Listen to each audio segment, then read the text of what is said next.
Richard Burnett is the Chief Executive of the Road Haulage Association and joins me now. Richard, thanks for joining us this afternoon on BBC Radio Kent.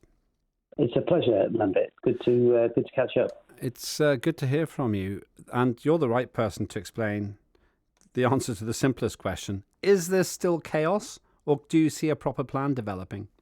Well, look, I think it's going to be challenging. Let's be clear. I guess we welcome the fact that we're looking at some extensions with the news that's been announced today.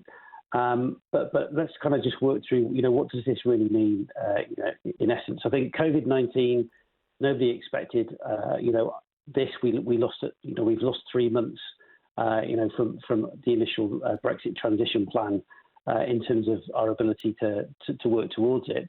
And I think what government is saying is they need to take a pragmatic and sensible approach to dealing with what's ahead of us.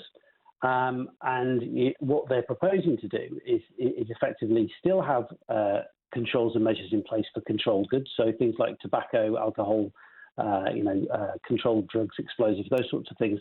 They will still have to, be accompanied with the correct paperwork. There'll be a relaxation on the uncontrolled goods, where there will be a deferment, of duty for 6 months. And there'll be an initial relaxation in terms of border inspection points for, phytosanitary and sanitary products, whether that's food, plants, or livestock. And that border inspection post will not be put in place for 6 months. So that probably won't be put in place until July of next year. So that means that the inspections will actually take place at the point of destination when they've arrived in the UK. So I guess those are the sorts of relaxations that they're talking about. But the thing to make very clear here is that this is a UK government decision based upon the flow from Europe into the UK. This doesn't take into account the European view.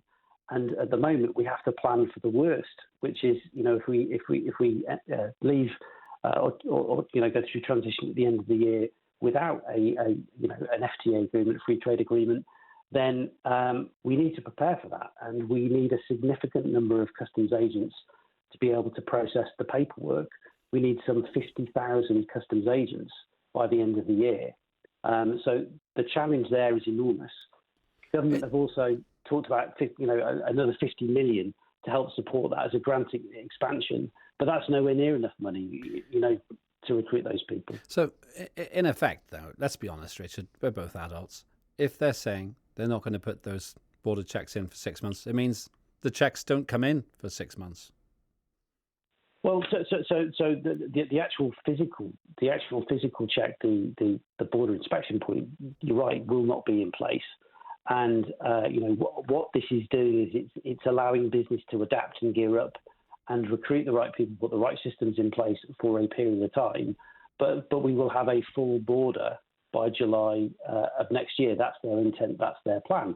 What I'm saying is, we welcome the extension because today was the day that government had the final decision from the Joint Committee to request an extension. They've clearly said that isn't happening. We are leaving at the end of the year. So, we need to make sure that we're ready and we're prepared for that. And so we've always talked about an implementation period from a business perspective. We need time to adapt. And at the moment, taking into account COVID-19, this would appear to be an implementation period where elements are being relaxed, but it still means that we've got an enormous amount of work. And if we go back to, the fact that we've got a plan for the worst case, it does mean that we're going to have to bring Operation Grok back in. We're going to have to look at, queuing vehicles in Kent going back to Europe. That's going to be part of the future challenge. The way you're describing it, as I'd expect from you, is very diplomatic and very well thought out, Richard. What I'm hearing, though, wearing a business hat, is number one, if I want to stay up to date with my competition who might simply ignore any checks or any theoretical self-discipline till July, I might as well ignore it too, which is de facto a kind of postponement of a very significant part of Brexit, leaving aside the rights and wrongs of it, because we're not having that debate. How would any of your members reasonably be expected to obey the rules if they think their competitors are not? Well, I think we have to do the best job that we possibly can to ensure that we're guiding business both here and in the EU. Part of the process here, remember, is that 85% of the vehicles that are coming from or the volume that comes from Europe, 85% are actually European vehicles. There's an enormous challenge that government faces here to ensure that Europe understands the processes that need to be put in place and the elements that are being relaxed so that they're prepared and ready.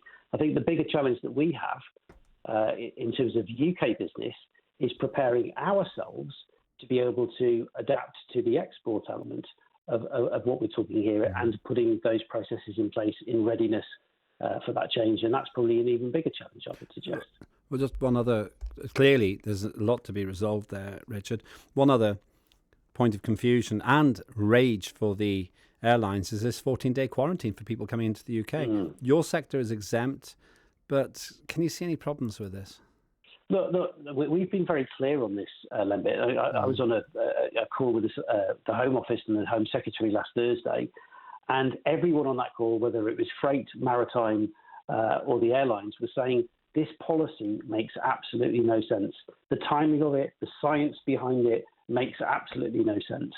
And although there's an exemption on hauliers at the moment, we're really concerned about the impact that this is having on airlines, on flights, because there's a lot of cargo that goes into the belly hold of many flights and planes that are normally taking passengers, and that's restricting. I guess our market is having a massive impact as well. So we don't support it.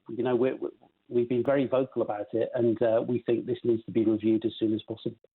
I would say maybe it's just time to give up and go to the pub, but we can't do that either, Richard, can we? Exactly. Thanks. We'll no doubt speak with you again next week or two, because I think there'll be more information. Will you be okay to come back on and tell us the latest? Of course I would. No problem at all. Thanks a lot. That's Richard Burnett, who's highlighting the complexities for the Road Haulage Association of the edicts and the rules